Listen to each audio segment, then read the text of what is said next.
anga o mautaulanga.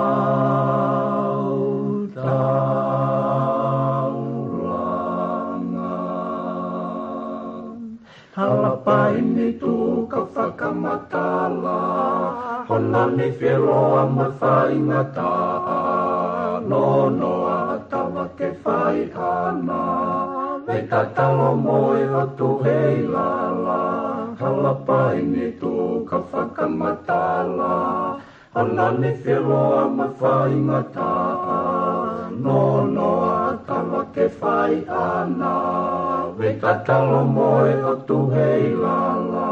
E wisai, whakapo, a maasi mohono fuloto, ka neongo, eleto, na maunga ki e tai pono, na e toko, e whanua, e tupo o hapai ki olunga, ke malui, me olunga, a tonga nio whai o tupua.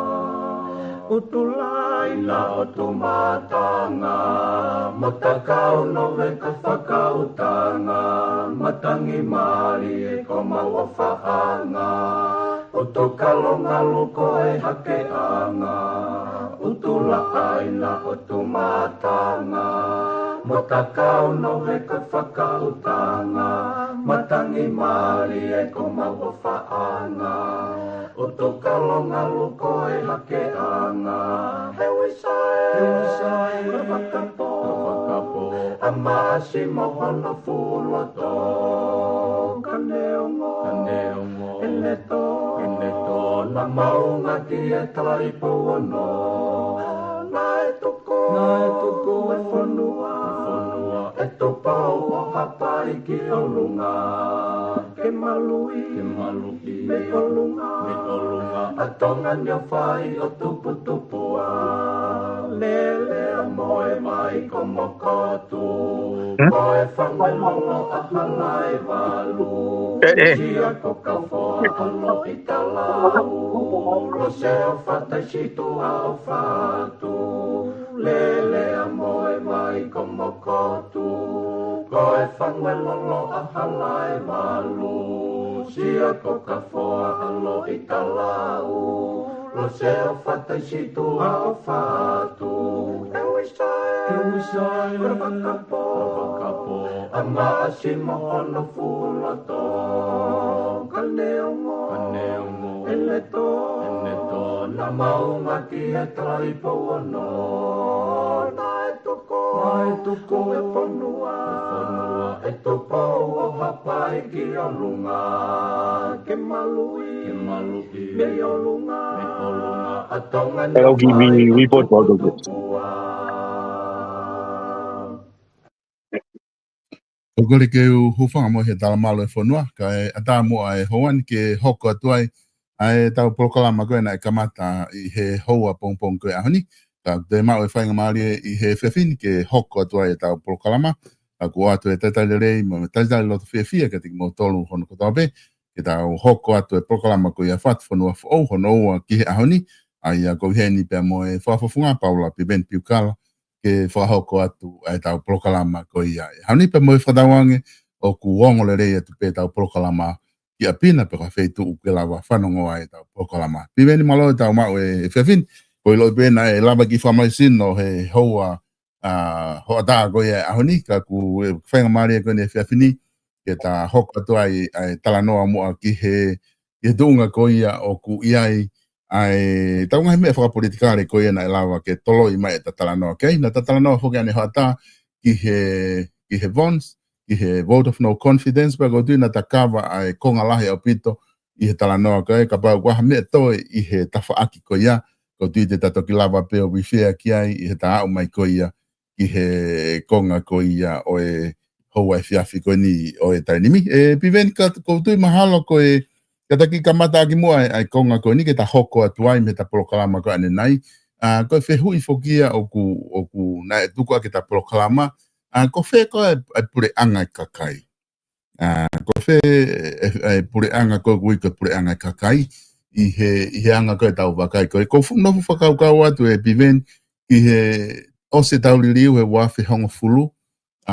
Tau lau whoka pureanga kakai ko pureanga aku ngāwe aki e tokolahi taha o i kau whafofonga koe na i whiri he kakai ke nau whakalere pureanga. Laka pureanga tui wakano ko e pureanga koe ni hokomai pureanga akilisi, hokomai pureanga o tui ane toa, hokomai ne pureanga o self-sovereignty. E heku whakakaukau ke ngahi pureanga kotoa koe ni. Ko pureanga pe tahana au i loi na e hou e ki pe toko tahana e whiri. Kako i ngā kua pau ke whiri hou e kia koe ia. Ko pureanga koe nai e fo i temi i he pureanga o akilisi. Na e whiri pe hou e ke taha. Pako ke uhi ngā uia o ku kowe o paloparema hou e ki pe koe ki utala noa au o kuaha paloparema ina o kuaha pureanga. Ka kou tala noa he issue koe pureanga o i kakai. Ka pau te tau tala noa pureanga o i kakai. Koe pureanga pe tahana aku ilo ina e fo i temi na nau huai. Na e taha pe e no pere na iloto. Ko toenga kotoa au ke pureanga he tainimi. Mahalo koe no pere tolu pe wha o i kabineti pe no pere tolu. Aia ku te tau ke iui pe u pureanga pe heko pureanga kakai pe ku ui pe ko pureanga mix. Ku mante e umea koko mix pe. Kako whehu ia kou tuatu e te kai tu e piven ke tala noa mai ki ai. Ko whe koe pureanga kakai tau tala noa ki ai. Ko inga he ku he guai mo whehu i koko watu. Te mou i whe i he vote of no confidence. Te mou tu he pureanga kakai pe te mou tu he pureanga o i kau no pere. Malo solo pa malo mo fa mari ko le te be u fa fa tap ko ya o kalo mai ki loto ni ko wai ki ka ma tu ai un fa no fa la ka va to fa tala no fa puitare Ko ia. ko e o fa ka o ya te ya pureanga ho si po pureanga mon manui He whehu i koe ia, Foi meio igual, agora foi o ribe ko foi meio igual na ko pe auto ya foi pureanga fa o si pureanga fa por madu pureanga va ta. Foi pureanga pe ka kai. Ka ko ni solo o ka o mana to na e tau I mai mantela e pe ko laulan. Ko ia. Matua ki me ko laulan ke tau fili o pace he race line, pe ko ha fainga kala of your skin pe ko fainga ti magation pe ko me solo na o mai nga fare ka uia kau fare area motua ke walo fenge u convince fai ko te pile ko convince na ke tu pe au na tu pe au ya ko me ko totonu mo me ko ulelei ko mau fili pe te mau pure kovi pe te mau pure lelei o ka yo no fa kau hange ko ni jo te fa ta ko ni na fa ta no mo kau minista ki anga ko ni na usio ke voti te na ko anga foto ko ni ke na hanga wi conchita ke fare pare mea ke voluntarily resign ai fili a pare mea fo te lava fenga wa ki pe mo ne afio pe mo kakai mo ka fa kakai he ko ni to ko tai mini ko anga ko si o pa bet ka pa te ke te hanga o mai ga tiao ke fili ange pe ke fili ke tui pe ke fili ke pare mea e una pe hangai ko ta be ga ba te ta mai VONC e fili pe ke loyal ke tui pe ke loyal ke pare mea ko tari ga ku te ta ko te ko to hata me ke te whakauka te fili au ke tui over and against the prime minister ka te ke pe mai te ke fili ti me pare mea pe ke fili ti me mateni e pe te fili ti me pare mea ka hanga o fu hinga ia ai anga whakau te pehe ko pureanga kakai ko pureanga ke he ko pureanga ia a whahai ke Kia ko whakaukau ko le rei whakalukfua. E whaunga e tui hou e kakai. O whakaukau le rei ko aku. Ke le rei ke kakai, pau ke tau whinga wai aka whata. Pa mui tui mo hou eki. E ihe ha. Kai ko unga ko ke mauloto taha. Ko uinga ke ngau e whakataha he kaweinga ke pure I le rei tuku hau e kakai. Ai lava ke mau ha meri e kakai. Ko mea ko ai ke peke tuku whakataha pa moi tui ka pau pure kovi halaia. Tuku whakataha pa moi ka whawhon kakai ka pure kovi halaia. E o kuhinga pe o kai ke tui au I he mama lo tu mo a ko mo wanoa wafa ke tau ke alu he whahinga. O tui au ke tau alu he ngai. I principolo mo ni mea. Ko foi fua kau o kau whinga ke tau tō ko pure lelei. Foi fua ai. Pe koe hae funga. Kai kehe ke ola koe pure lelei. Au sustainable. Koe mea ko tui au kei. Koe ke ufu. Ai lewa koe ka pau koe whakaukau e o mahu inga maari e whakaukau e ke o mai. Ngā ke fu mahu inga ke tau nofo whakate fito koe pure anga e kakai. Ka pau e pure kove pure anga e kakai. Oku kai ki aha no aonga aona ke tau pehe. Ho mou I loto koe pure anga e kakai. Ka pau oku pure kove pure anga e kakai. Ka pau hange ko whamatala. Koe pure anga ia oku taki ai hou eki. Ka pau e pure kove pure anga ko ia oku kai pe ki aha no aonga aona ia.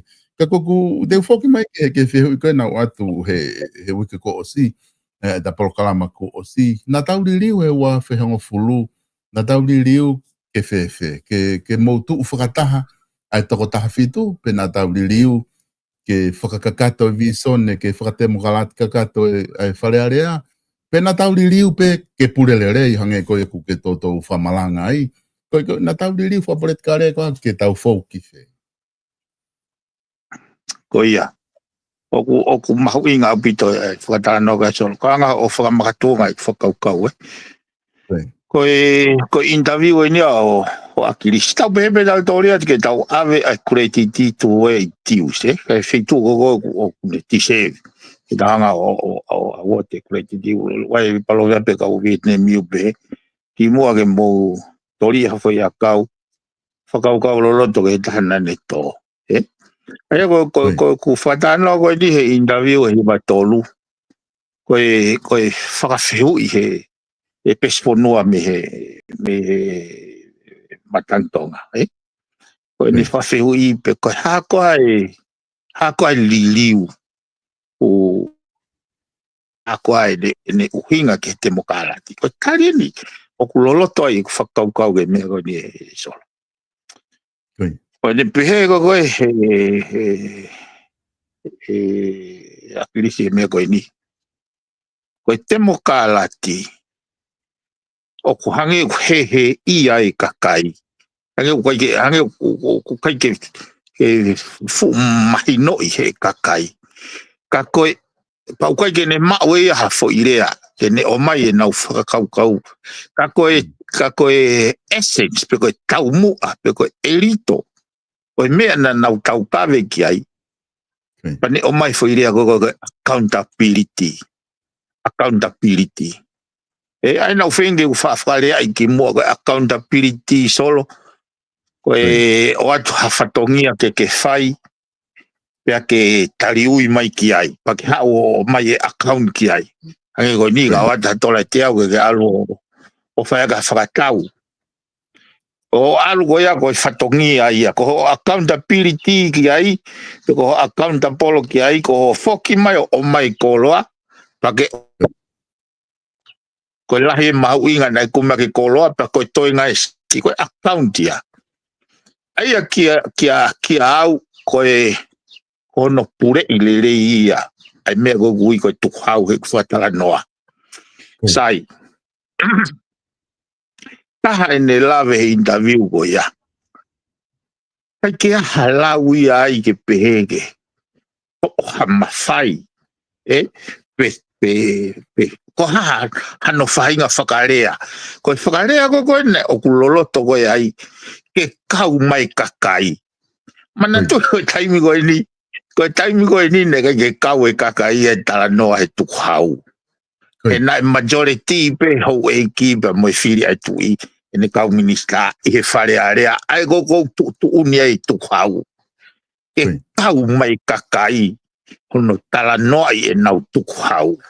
He ko tio mo ki ai ko elito ke tau pe ke pure ilere. Ko whakau ia. Ko e mea ko ke whakau ke pehe. Tuku ai pea ke pure kovi ka tau te moka alati. Ko pehe au, me me tere whakasesere.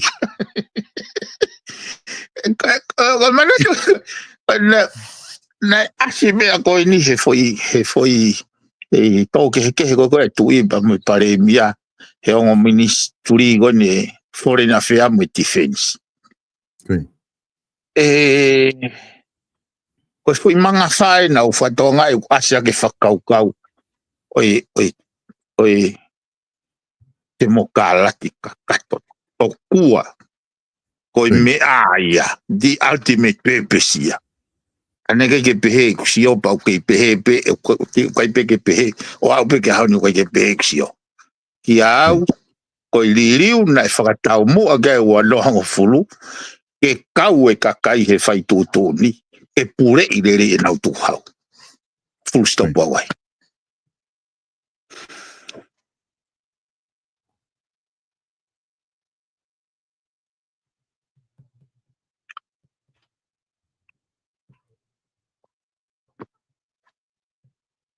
O si kava do veui e solo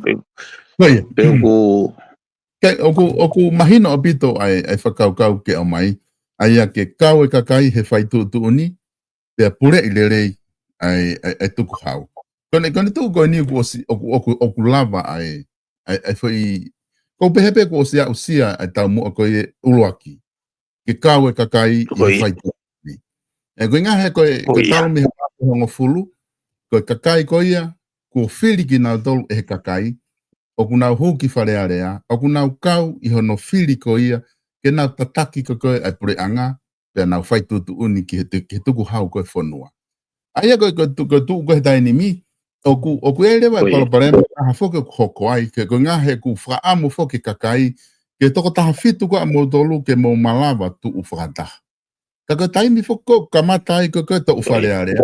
Ko pau ke vei pa e toko taha fitu ia ko ni ko hai e paremia. Amahalo ko ai fa hai ko al na dol ge al fa hai ko ge po tu hana o candidate pe paremia.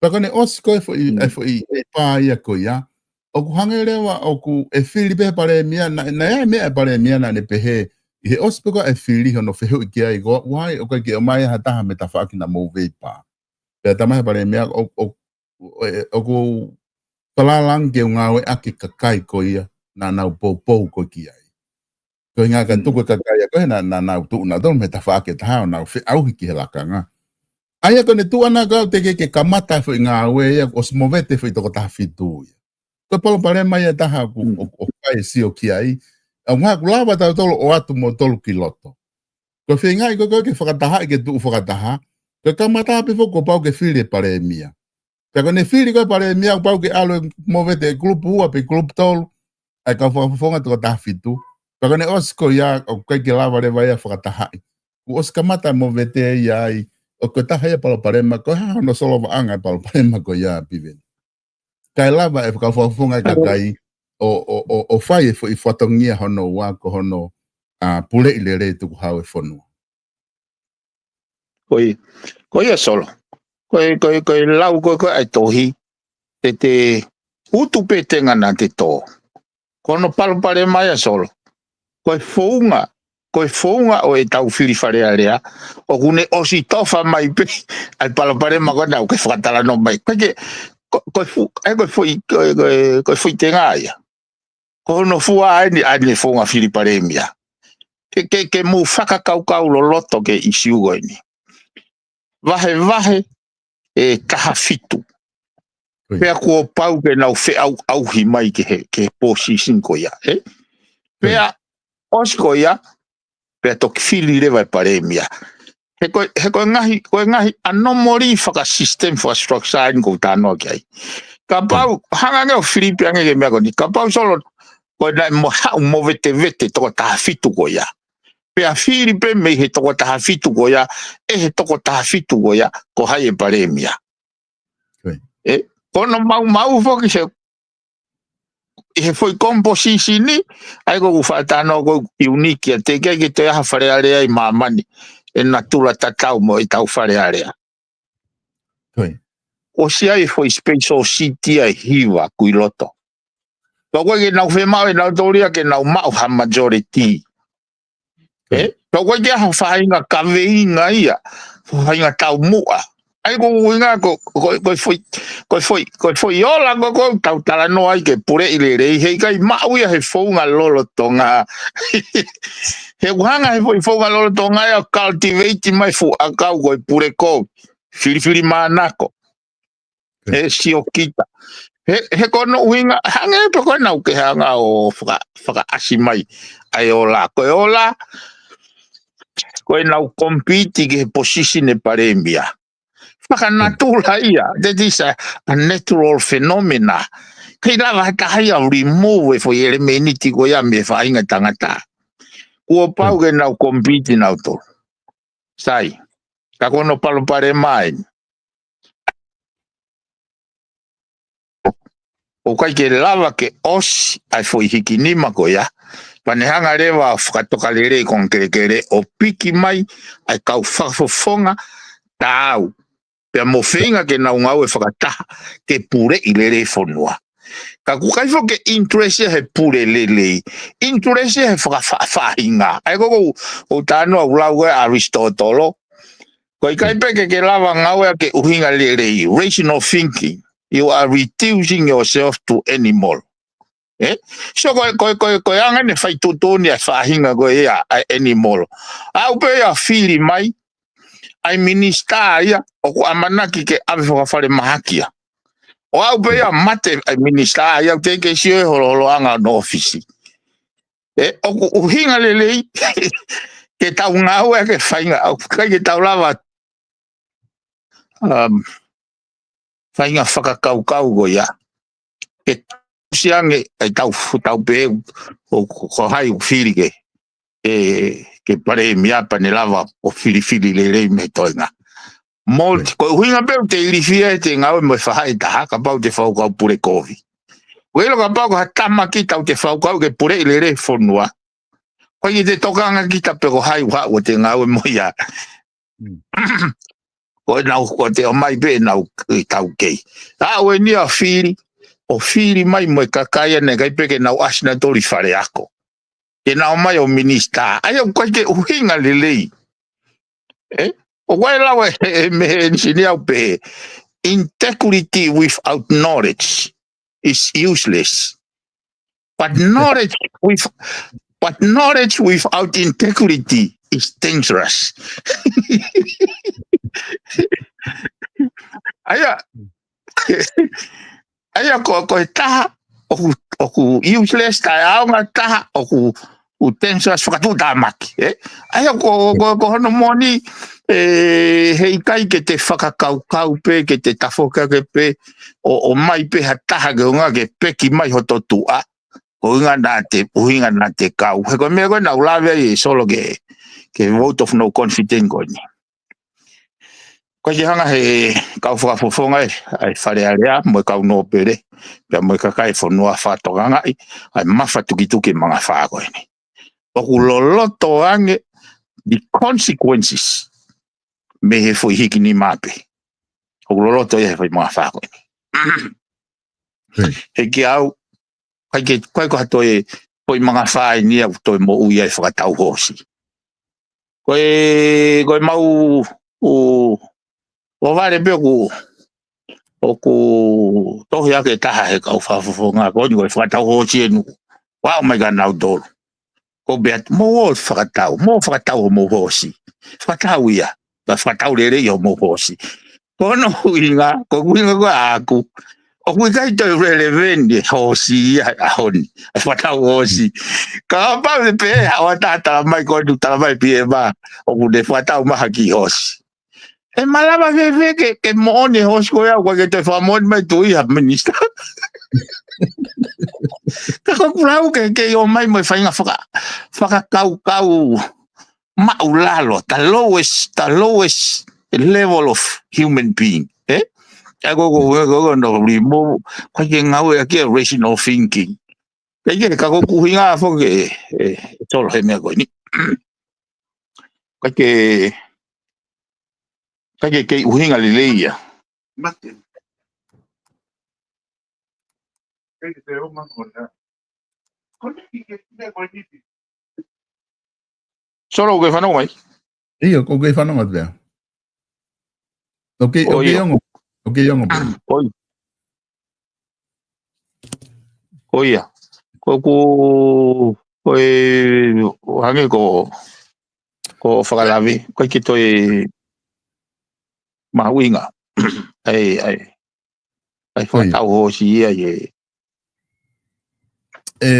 Pimen ko pare mia ko toa pe. Oha whanua. Oha upe ki tonga. O kwa hana umalohinga ko ai hana vai anga. Pe taimi ko ose hana te mi. O kwa pe ngahi mea ku whakanga ia na ngawe. Pe o kwa ngahi maka na hanga o whau. I hono development ko whanua ki whakalakalakai. Ki hau koe ai pureanga hoko o ku na mai hoko atuai. Ka kapau te uto o mai ai pureanga ko ia o ulaki pureanga ko o sika wafi hongo fulu tui waka no. Ko pureanga ko ni hek mana tui na o sika whiri na e lava ai pare mia ko ia o whiri mai ai ni ihi na nau whe hanghangai i he taimi na whai ai whiri pare mia mai mea.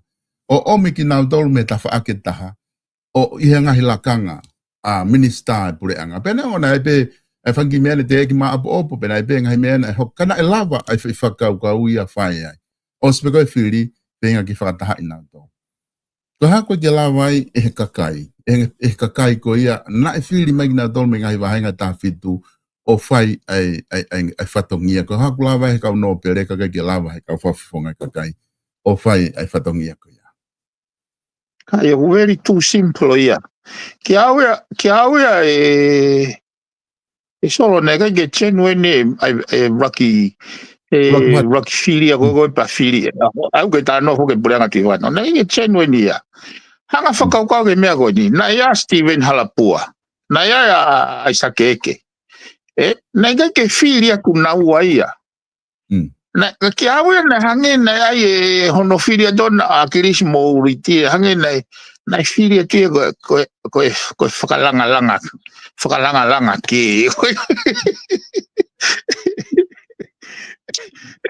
ko no wena mo kai te ki auia nei te ke ulava sio o ke tala no me foke he inkolo ko atu ke sincere mo genuine a no kumia ke pure i telefono ne ke pehe te ke pehe ha foi pure anga ia talu me he tauliri ho na ho fulu koe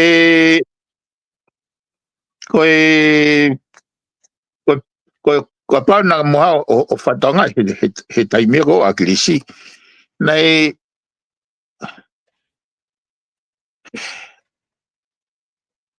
majority e pureanga goena he kau fafofonga a kolere ia oi party na ke pe na bottom fatanga na tuku pe kau me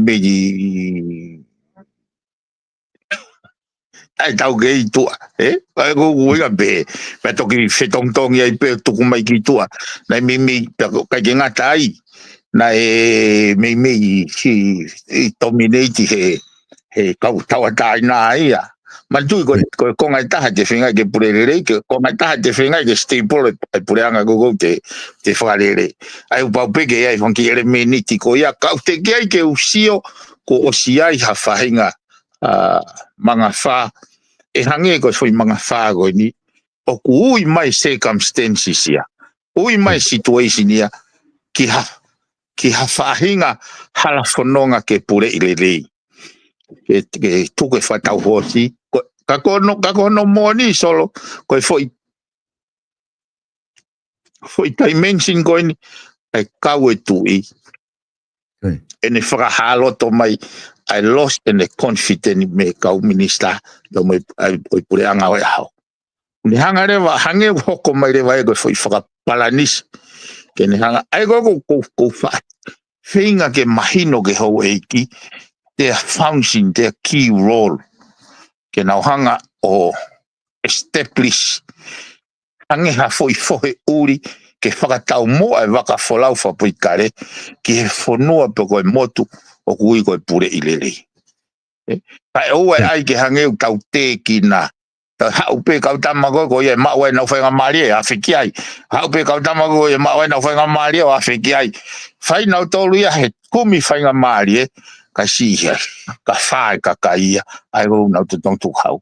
E koe me e o ko kumia e au tatau ai pepe te u ko au pe o ko whetakai gai ko me o ko ngā wei e whakau koe whakamatakari koe whakawhahai e kai ke neanga ia o mai e whanua e pure rere ki he whareare atonga. Kai. E pibeni hene tuu ko he taini mi o ku ke o sitari whake koe e whihui i he kamata pe koe hou eki koe kakai. He tau whihui koe ia ko whe pureanga kakai. Te mou pōpō ke pureanga whe he taimi koe e whaia vons. Koe ngā he ko ne tūre wāna koe whahinga mea pe. Whahinga mea pe o hange ko whamatala pe whahanga tawhaaki e ia e purerei koe pureanga ia kakai o tatau pepe waha kau ho eki ai pe ukai ke iai. Ka koe tawhaaki ia pureanga he koe kakai ko toa pe a ki nau dolu i he tuu rewa ko ia. Aia kone tuu ko he taini mi ia he tau seo atu ki ai. O guai whake e ni ihe kuna tala noa ki he temo kālati, ke whakatemo kālati ange. Ana pe he whoke e liriu ke whakatemo kālati ange, ke lawa o whiri he kakai ho nau kau taki, pia koe ni ku tau o se au sia, ai ta whaaki koe. Koe pure lere ie ni o tau whinga koe, o ku ke tala noa ki ai, koe mea i hau noua, o ku whai e whinga ki ai. O kuke tui e mau e pure lerei i he whaunga kone o whai, pau e ririu e pure anga, e mau e pure lerei, pe te tau whi au pe tato mo e pure kovi, ka e tipen pe ko hai e hau ke sea, pe e pure lerei pe e pure kovi. Koia e solo. Kono mau whako e koe whakakantangata e tau au sia ke o i siu peheni, Koe tala noa koe ke he temo kālati, mo tala noa koe ke he pule lerei. Aia koe ongo foi ka veinga tau be koe fua kau e mono fua, he? Koe ngahi principal whakatemo kālati, ke ne hanga whanau i mai, ai foi fua ke pure i lerei, Sai. Koe hanga i principal whakatemo kālati, ke pure lao, Ke pure lao ke unga ke tatau ke tahako toa. Koe tau sio koe aho ni. O tatau e lao ke tahako toa. Kono wharea koe ki ai i kai. Koe tari koe ki ai ukai ke pehe. Hano hinga. He koe hinga koe kau whau lao koe na nau whau e lao koe tau tala noa i he aho ni solo. Na e whau ia i he whahinga whakaukau motua. Old school mindset. Me drop down me koe kakai na fai tutu un hifo ai tau pe koe majority sai tala mai pe ia koe whatongia e kau minista ake nau o mai e ripoti mai paanga na i tānaki ripoti mai paanga na i whakamore ai ke aha whahinga mea ia he lao solo kene pe mai in a scenario kai ke whai pe he kau minista koe tau te ai ni whai ki ai. Aia ko hawenga ai tau wheui le hawenga koe ke o whai tūtune pe kau minista more paanga ka koe ke tae algi tori he whai pehe lao ia. Aia koe uira koe agu solo ka ke furi he pure anga ki hakakai te nau tui ke pure i lerei ka e lava ke amend ai lao ke kakato. Ke kakato e pure lao. Tau pe koe tari ui. Tala mai pe ke tari ui. ka hui kai ke ia ha fai ga me ai ka pau he kai te ke tari hui tala mai so da mai lao he kai ngo fua ke to hanga he minister paanga pe ko pure anga o tana ki mai ha whakalahi ha patseti ki ha voti o ova he pesete hongo fulu. Tāna bena to ova he pesete hongo fulu. Ka waki ha mea ia pe mai he bula, pe ka paute ne tāna ki o ova he pesete hongo fulu, o ka maumia ke ngau pōpula e tau e nima, mai kai toi ngofua ke whiriwhare area. Yo, ko mea ko uingo ki ai o ku mahu inga, ke tau mau ha pure anga, o ku lau maari ke pure lerei, mahu inga, ke tau mau ha tui, o ku ne ui mai ke pule lerei, pe mahu inga ke tau mau ha hou eiki, o ku nau tui ko nau whatongia, ke whakatau lama, a halafonoa whapuikare, ke pule i lerei. Ka e lava ke nau whaingofua e nau tari, ai ngahi tānaki ki he lao. E kono mau he koe kau whau lao e solo, na e whau whakasio kita. Whau pe lao ke lava whaingofua no puke, ai whainga i lalo, kau nau whau pena tore lao ke hange o ku ta ofi mo nau tolu, ka waiga ha tau te ai, waiga ha koso flexi he lao.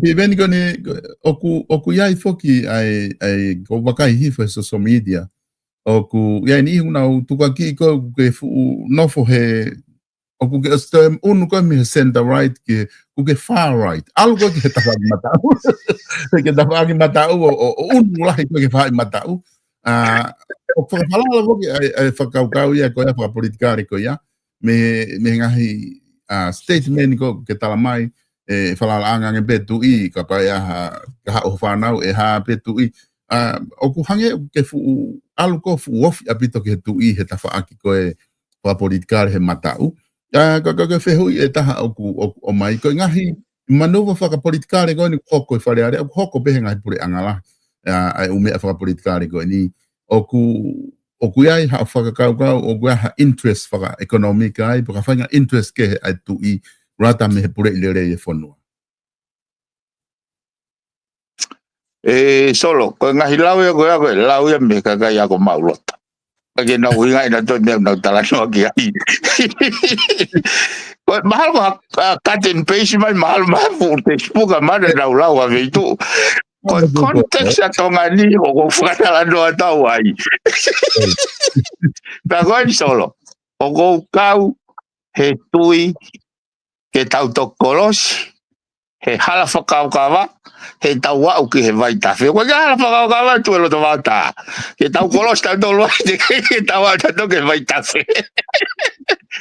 Ko en solo, anda o se ai pe mea koe niki mua. Kai ta ke he nau ai koe nau waha interest wa ekonomika ai tu i whafui tui koe koe pule nerei. Kai ta ke he mai nau tolo o ai futo itango tala mai. O whau e a Crispo hiwa ai lao whakapuri. Ke toa ke mawhai tui. Koe nisi tures whaka mawhai ana koe pule nerei.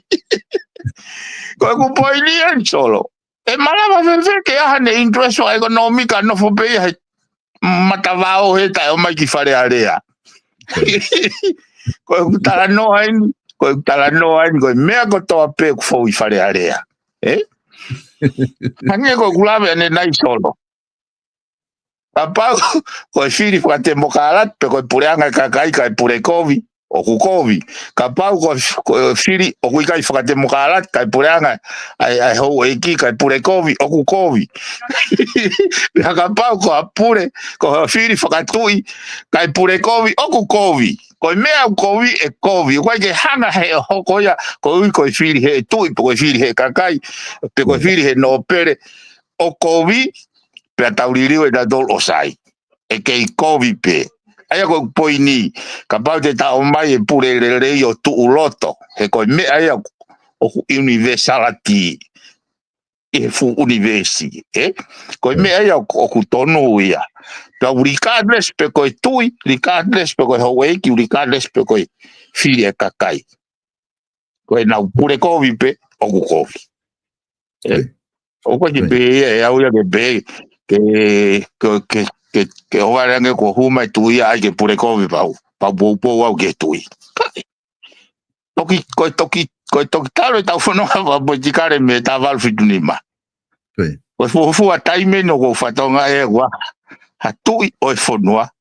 O kune ui ke pure ilere tu hau fure akakai. Ilere akakai. Ya ko me go wanga benefit of tatau. Etis e foi mga fa ko ni. Ko je winga ya solo go o ko compromise a principle o ko tui ya. Ke pure ilere. Ko te tatu ko me ko ngo ya tawa tai na ho loto mo la mari. E na alu ke kakai fili. Algo va henga ne yo alu o te malo alo ki na to. Na ku to repeat he time and time again. Pau ha familia o te filia o ka pau o mahenia o te filia o ka pau makatunga. Ka pau na aunga ka ko he lotonga i nga o fa pureanga mo nga o ha nga hi feitu o pe te filia ya. Filipe ya o ka pau ke tui. He ko no nga na was no fo loto. Ko me ai ko elito ko te fito. E ka pau he ka je solo ve matavai. Ta kawa i pe ya. Mahalo ka pau na u tau pehe ka pau te alu pe au ya ko nga ko vahe nga fitu. Mahalo te ka pau na ku minista pe te pare mia. Mahalo e inu melie pe tonga ta fitu. He fo i vaha taimi pe ya ko te maua a tuunga. Fe taimi mafuri ai. Ya mafuri alu pare mia ki tonga ta puiva. Kai le tonga ta puiva. O ke ilo solo ko mea ko kamataanga o haafi, o ha mo veu, e ko ha nofo whenga i taki, ka mata peia he vahe tae tau, whiri manako.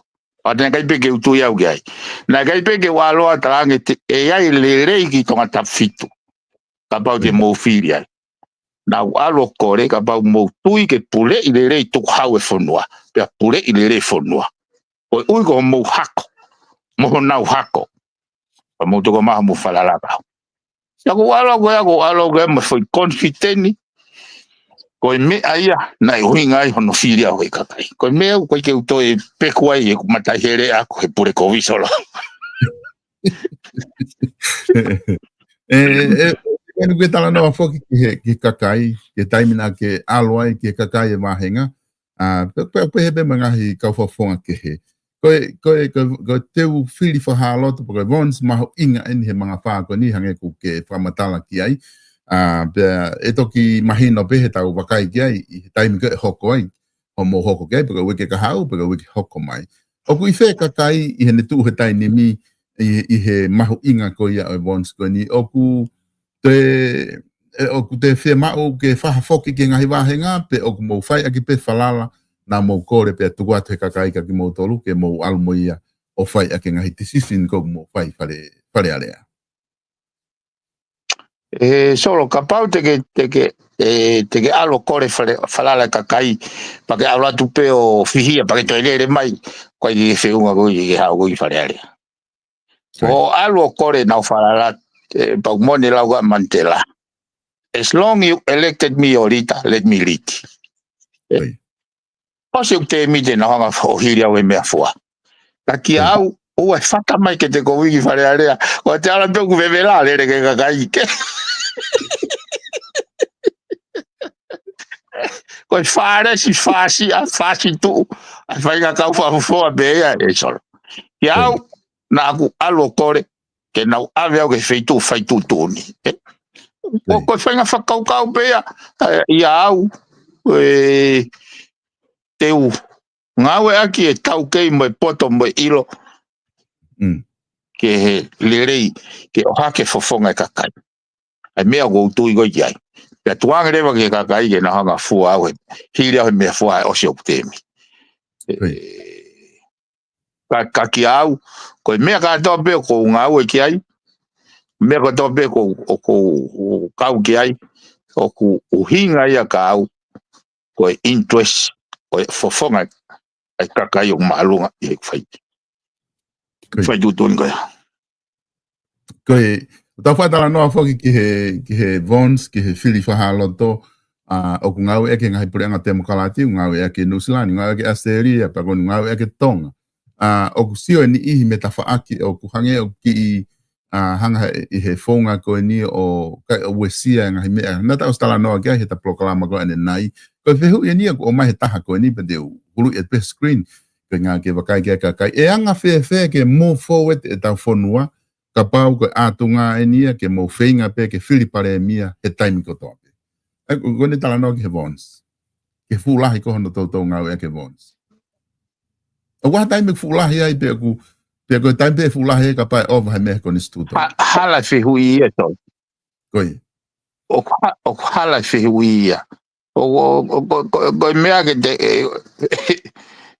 lai ton ke pehe mea. E anga fe e tau langa whonua a pau e hoko e pure kovi. Ko ke awea ko e vote of no confidence. Ko e vote of no confidence is a safety net. I he kakai to tong tukhau, pe mo na tukhau. Solo ko whakapapau atu ka pau na whai he pure anga ho na whatongia le rei. Te utatu neongo i kuitua ka te upou pia na kanauto. Ko o si hanga o hake. Solo o fo iau he rea he pure kovi. Mo ai noa ia tukhau. Ko ni kau mai mo ni afio he hao rea mai. Ke ai noa ia tukhau. Ko mare pe solo ka te ke whahanga tu pe ka tai a vote of no confidence. Ko mea ngawe to tonuia ke ne hanga safeguard te fonua me he hoko mea ko pure ko. Ta pe pe solo. Na o se vote of no confidence ko. Pa na whahu mai patseti. Na aku tu o whakanga e patseti mo ne tai uhinga. Mo fie mau ke mau tala no he tai milahi ke uhinga le ri ke kakai. He na tui ke mea ko ni solo. Ko mama ko ke kakai e ai polisi mo langa fonua ai pure anga o aho. Ko ifo ange na utotong tukhau. Ifo ange na pupuha ia mai me uta. Ifo ange na mokosia mitahi. He mama kia kina utolo. Kapau ko au solo. Kapau ko au ko ha akpatseti. Ko hoku loto lahi taha. Ke tala noa e patseti mo e polisi he funga te pire he mama ake lahi taha. Ko hae uhinga, ko mahu inga ia he mama i kakai. Ka ko hae mena whai he pure ango ini. Tata puni ke oua e tala noa e nau polisi mo e nau patseti. O kai e wela pena ke whatonga e alu i tonga e tu holo e whanki i whare ko koina e langa ke he forum. Ke host ko e forum. O vao a ko tutulu kai ke tu. Ye wi la pena ka kau mo fe. Ka ku kau fo ke magatunga ko ya he mea ko ni ai vons. Ai kai ko ke ai u highlight mai ya he minister panga malolo ai sagek. Ai kai ke ai hapatseti mo ngahi mea na nauhanga o fufu o loa sirini mo lahi ngahi whakamore mo ene an account. Ai ki au e solo. Ke pe mai hata anga fe ke tau ke tau fulanga i fonua mo lava fai anga au e pure anga he vote of no confidence o hange ka te au tu masori e fui fehui. Ko foi i toto no e ave vea taulanga i fonua ka pau ai no ai a pe pure anga e tu hau pe fa puri fa tau e va pona ngai me ko ya ku ne to ke rak fehui Pipe ni ko tu mahalo ko ta fa aki ko ya mahino opito ai fa kau ko ni ke tala no ki ai ka ko nga ka ta taimi e piveni ko te ta he ke ta te fulere folo na ta auxiliare ane nai o lere mai ta foi hoa ta nai ta te lere ene ta foi hoa ta ni he ta ni ka ko nga ko te wa mo ke ta ki fa ma op ta ni ko ta ha une feu mai e feu ko ke lo ko feu ko ni ka wi he to mo ne e ke mai yo mo du ko ne vons ko ni o tu fe o mo fe nga ak fa ta mo ma de ni mo te ke ko ne vons po mo ke tu pe ta fe tu mo loto ke mo tu ai fa area solo ko ko hata ui ko fito kaki na go sirea ke me ko ni he i kai ke to nga we fata ka mo fa fonga to ta fa he ki au ko manifestation of evil ya ko ana ko ta no he ko pare mi ani na ma tu ta feturi he me agoni o fa ya vote of no confidence pe Pea koe koe ene he takai holo koe businessia ai koe company au koe ke mea ia public enterprise koe mea ene kalo takai holo koe mea koe pea pandemia koe koloa pe ho koe fai teri hai ai ko ta no an solo ko peni ko fa ie ko o mau voti ke tuki tua ai ko fa ia ko mau ke lo to mau ke ko tu here o tapai kete hira ke ko ta fa ko pe ko me le fa ki ai o ne ho ka ya here o ta mai ya i kai o ka yo lo ta ke hofi pandemia que tá falando com a pandemia. Como per ka ko na ko tu hawa na ule moia, ta mai sai peia. O me te o ko pandemia. Te da solo o kulahia ke lolota ke i moloia he foi firi ko ni. O ku kai ko huinga e ku saini aku ya he voto no confideni matu fata pe manga fata ko huinga tu he ko ongo no pere na mai mo lai pepa. Uinga na usaini ai. O sia e tu tau feturi pena anga fe na hanga fa mafai ai paanga ke na o piti ke sipoti paanga ke na hose ai forumu mo paanga na totongi aki compensation. Ko guloto to o mamahia aku he ko me na alu ke ku vahenga ke ko me na toka nga mai ke pure irere. Ko to for me ne afiana to ene falala me fica tolu ka ministra foi dimension tanaki maya foi ka mantu ko na ka fo ke fa fonga ko na to ta fa he lo to mamai he time go na rakto ai confite na tu me on ministra ai o go foreign affairs na hanga ke na tol fakata pa mo ka temo kalat kakato o fana i fakata mo tui o tala mai tuku ai peia he ko pure anga ni afiri kakai ka pure ko vena to sai be ko pure peia kakai ko firi peia kakai solo o hala o pito e fakau ka e pe o matu ya u ya kapo ai go daulau kapa o mai time pare mia ba mai mo time to ta fa e o fili pe ko ai o fili e time pare mia ko ha no inga e peta the devil we know then the devil we don't know kapa o mai ke o fili pare mia pe o fili e tui te o fili e tui ko no inga e ui mai tui ke pure i le fo noa ko slava pulu we ka ta mago nau o nau korapo nau kai panga nau kai ha ba nau fakapoto e kai ha to foi re agora na o xanga tu aquí que pare mi ai loto pa ne aga fai lo pa ko ne go loto ke ba alu ki ai ko re agora na nau kai ha pe o nau ai no ai tu hau kai ko ha loto kovia ko re agora ko me onia era bebé solo que fakatau ha fu vakapuna tahanima miliona te gai o se ta go mau pe tala mai na ave fa po ni o miliona america ke pange account ni america fakahu mai account ngai fare area alo to ke pange america e ke tamai ga account be ya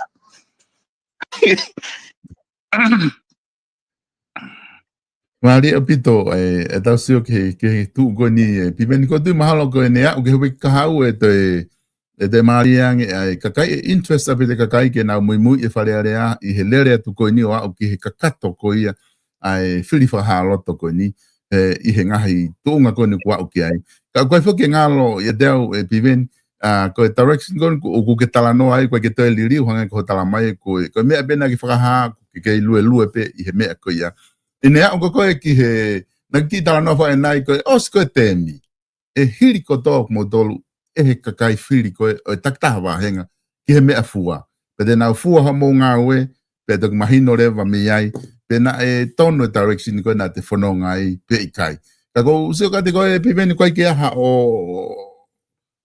to e ki tala ko pe de ki tu ki mo yo pe he wa ha ve o ke fa fa le a fo ke fe le ko o e fata mai ke te COVID ki loto o tui malo o mahino petunga ka te watu ka koe biven ke whakama opo mai ta polo kalama ko ngaka ta malo loa he ahon ko na gai mo e ni i kuna taitari mai ke te koe ke hoko atu ha whakatala noa mo koe ka pau waha meo ke loto ke whakakata mai ke ta polo kalama ka ta toki hoko atu hewe ke kahau ha mo haofoko ki tonga Malo solo ko amanak be solo oku maku pusi kakai fonua mo kau matia ki fonua ai mahu inga mo mafatu itu ke hala fononga koini o si ki au o sfai ka to pe ho kulere ita e kulea ke ho e ki kulea ke kau fafunga lea ke kakai o si fai ka to be kulere ita